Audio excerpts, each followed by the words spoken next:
48 managers ont reçu leur diplôme de fin de formation au MDE Business School. Les détails de la cérémonie de graduation dans cette édition. Également, le label Côte d'Ivoire Copropriété lance ses activités pour l'année 2021. Le but est de contribuer au développement des contrées ivoiriennes.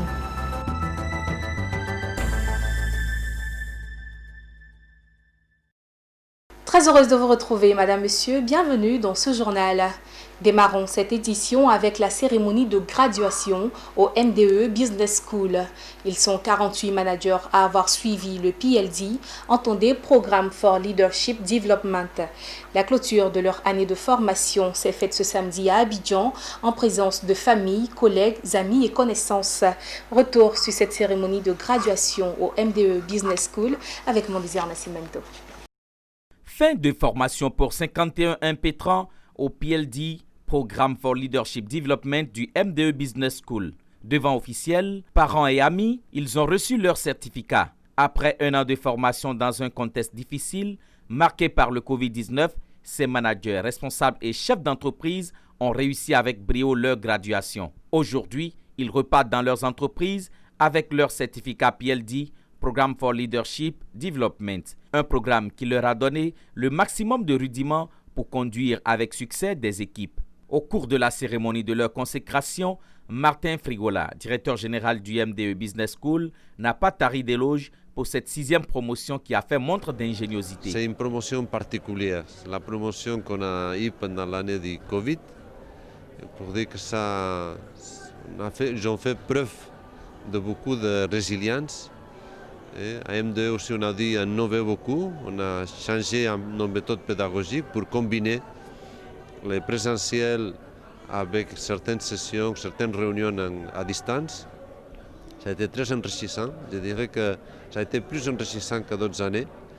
Et beaucoup d'expériences qu'on a cumulées cette année, on va continuer à les appliquer dans le futur. Nicolas Nguessan, directeur programme PLD à MDE Business School, heureux d'avoir mobilisé et capital humain et technologie pour la diffusion des cours. Pour lui, tous les rudiments ont été donnés et chaque manager doit se déployer pour impacter son unité. Nous avons eu recours à tout ce que la technologie moderne met à notre disposition. Donc la formation à distance.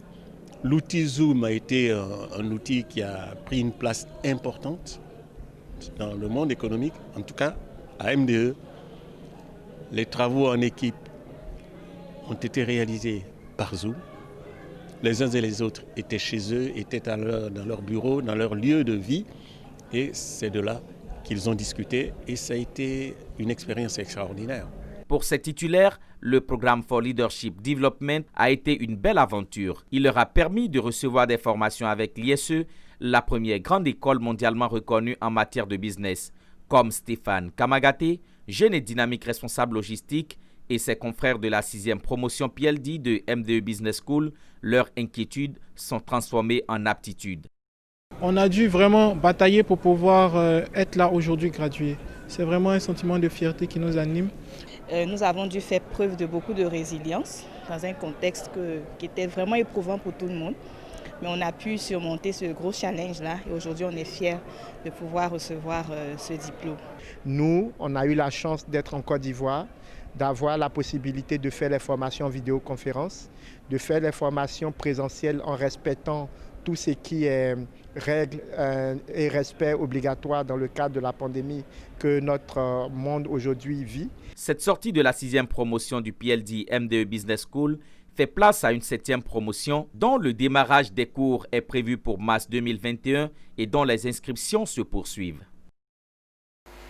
Je vous l'annonce en titre, Côte d'Ivoire Copropriété, label de développement coopératif durable. À travers un actionnariat, a récemment lancé ses activités pour l'année 2021.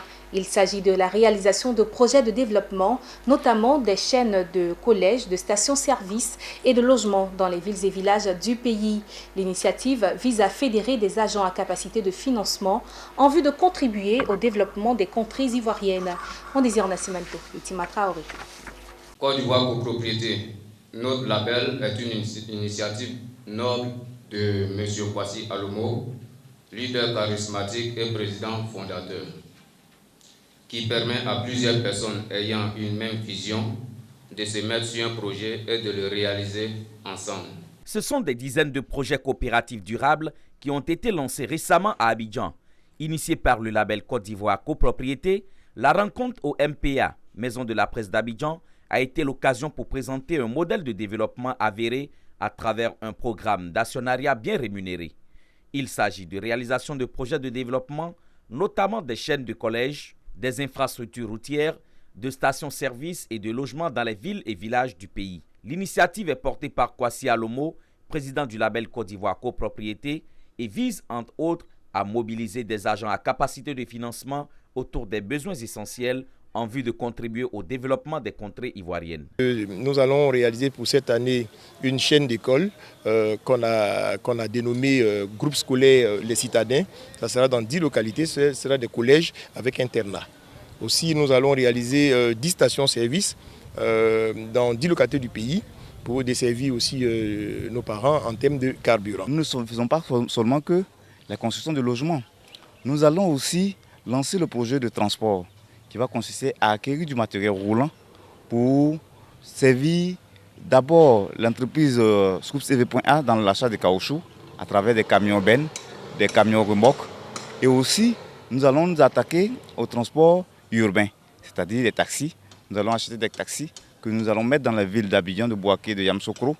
Et nous allons les gérer, les retombées. Nous les partagerons avec nos personnes qui nous ont accompagnés pour la réalisation de ces projets. La même occasion a été choisie pour faire le bilan des activités antérieures. Il s'agit d'un investissement total de près de 500 millions qui déjà a commencé par porter ses fruits. Aujourd'hui, on va dire que nous sommes à près de 500 millions d'investissements en ce qui concerne les stations, en ce qui concerne les écoles, et tout. Nous sommes à autour de 500 millions d'investissements. Et bon, c'est vrai que nous sommes en entreprise, donc les retours, ça ne se fait pas du tic au tac. Donc nous savons que c'est des projets porteurs.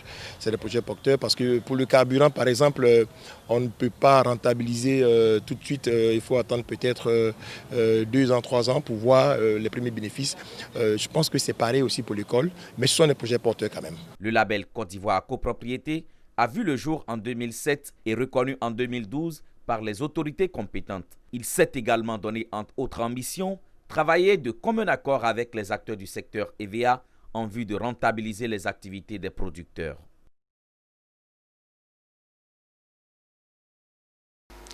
Intéressons-nous à présent aux activités du Lions Club. Depuis quelques jours, le gouverneur du district 403A2 est en Côte d'Ivoire. Cette semaine, le nouveau gouverneur du Lions Club était dans la cité balnéaire de San Pedro.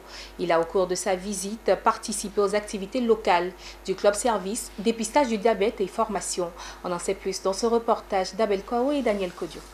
Élu gouverneur à la 39e convention congrès du district 403A2 tenue au Togo le 13 juin 2020, le lion Lossou Herman Dibom ne s'est pas fait prier pour visiter les clubs de la zone 312, regroupant Daloa Ouest, Divo Dibois, Gagnoa, Soubré-Lanawa et Man. Après des rencontres avec les autorités de la région de San Pedro et celle de Grand Bérébi, le gouverneur Lossou Herman Dibom a participé aux œuvres et réunions de la zone. Il a pris part à une journée de dépistage de masse gratuite et de sensibilisation sur le diabète pour les personnes de plus de 35 ans. Au cours de cette journée, le Lions Club de San Pedro a fait un don de matériel de diagnostic en ambulatoire, notamment des glucomètres et des bandelettes au centre de santé urbain de Grand Bérébi. Au nom de monsieur le préfet de région, préfet du département de San Pedro, je vais dire merci à la délégation du Lions Club. Vous savez que le Lions Club, comme madame le commandant vient de le dire, intervient dans tous les pays au monde et nous travaillons essentiellement à lutter contre 5 grandes causes. Le diabète étant notre première cause mondiale. Ensuite, nous avons le cancer infantile, nous avons la vue, nous avons la lutte contre la faim et nous travaillons à protéger également l'environnement. À l'instar de cette journée de dépistage du diabète, cette visite a vu la tenue d'un CCGZ et une formation sur les effectifs, ainsi que des intronisations de nouveaux membres. La rencontre a été très enrichissante. Nous avons vécu encore l'amitié et l'amitié sincère que nous recherchons au Lions Club avec des intronisations. Nous avons vraiment été honorés par le gouverneur pour avoir choisi la ville de San Pedro pour cette visite. Le gouverneur Lossou Herman Dibom est compagnon de Melvin Jones, progressif 5 diamants et diplômé FDI. Le district K103A2 compte 4 pays, à savoir la Côte d'Ivoire, le Libéria, la Sierra Leone et le Togo. Également, le Lions Club à Boisseau 108 a organisé une fête à l'endroit des enfants du canton de Krindiabo. Une façon pour cette organisation d'exprimer son sens du partage et de la solidarité. Ils étaient tout heureux, les enfants du canton Krindiabo, de recevoir le Père Noël en ce dimanche du 27 décembre 2020. Les mains chargées de présents, il a comblé chaque tout petit venu à sa rencontre à cette occasion. Une magie de Noël occasionnée par le Lions Club à Boisseau 108 en faveur des enfants des différents villages du canton de Krindiabo. Noël, c'est cet enfant qui, dans sa simplicité du mangeoire, et qui nous invite à oser un autre regard, celui de la miséricorde, du sacrifice et de l'amour. C'est dans ce contexte de partage et fidèle à notre slogan We Serve que nous lions des clubs à Boisseau 108 et à l'initiative de l'IPTG Christian Duncan avons décidé d'organiser ce gigantesque arbre de Noël au profit des enfants venus des différents villages du canton de Krindiabo. Chaque année, la fête de Noël, c'est un moment de grand bonheur, un moment d'humanité. Pour le Lions Club, c'est le moment choisi pour manifester notre solidarité. Pour le club Service, il s'agit d'exprimer son sens du partage et de la solidarité à cette occasion consacrée aux enfants. Pour ces derniers, ils ne peuvent que dire merci aux donateurs. Que Dieu vous bénisse et vous donne la santé. Ce sont plus de 700 enfants qui ont vécu ce moment de rêve avec la réception d'un cadeau. Ils ont été sélectionnés en fonction de leurs excellents résultats scolaires et de leurs conditions d'enfants démunis et orphelins. Cet arbre de Noël organisé par le Lions Club à Boisseau 108 s'est achevé par un match de gala placé sous la présidence du docteur Eugène Akaawele, ministre de la Santé et de l'Hygiène publique et président du Conseil régional du Sud Comoé. Il a été parrainé par le ministre de l'Économie et des Finances, Adama Coulibaly. En image pour terminer au Mozambique, le port sec de Ressano Garcia, à la frontière avec l'Afrique du Sud, entrera en service à partir du mois de mars. Ce port permettra de faire transiter une grande partie des marchandises par le rail, évitant ainsi les énormes dommages causés aux routes par les camions poids lourds. Voilà qui signe la fin de cette édition. Merci de votre fidélité et excellente suite de programme sur Business 24, la télé utile.